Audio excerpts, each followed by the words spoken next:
Les relations entre les États-Unis et Israël restent tendues.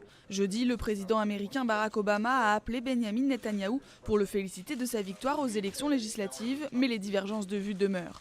Washington pourrait réévaluer la position des États-Unis sur le dossier israélo-palestinien, en cause la déclaration de Benyamin Netanyahou rejetant la création d'un État palestinien. Les décisions prises par les États-Unis aux Nations Unies étaient basées sur cette idée d'une solution à deux États. Maintenant que notre allié, c'est-à-dire Israël, a dit qu'il n'était plus engagé dans cette voie, cela signifie que nous devons réévaluer notre position au futur. Deux leviers de pression et non des moindres seraient envisagés par Washington pour forcer Israël à revenir à une position plus acceptable sur le dossier palestinien.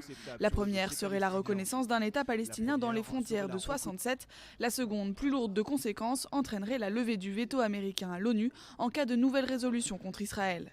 Ces menaces, ébruitées par la presse américaine, ont sans doute poussé Benyamin Netanyahou à tenter d'apaiser les tensions. Après avoir mis à mal les relations avec le grand allié américain en défiant le président Obama à la tribune du Congrès à Washington, le Premier ministre israélien a joué la carte de l'apaisement jeudi. Je ne suis jamais revenu sur le discours de Bar-Ilan que j'ai prononcé il y a des années. J'appelais à la création d'un État palestinien démilitarisé qui reconnaîtrait un État juif. Mais ce qui a changé, c'est la réalité. C'est le dirigeant palestinien Mahmoud Abbas qui refuse de reconnaître un État juif. En attendant, les Palestiniens envisagent toujours la rupture de la coopération sécuritaire entre l'autorité palestinienne et Israël.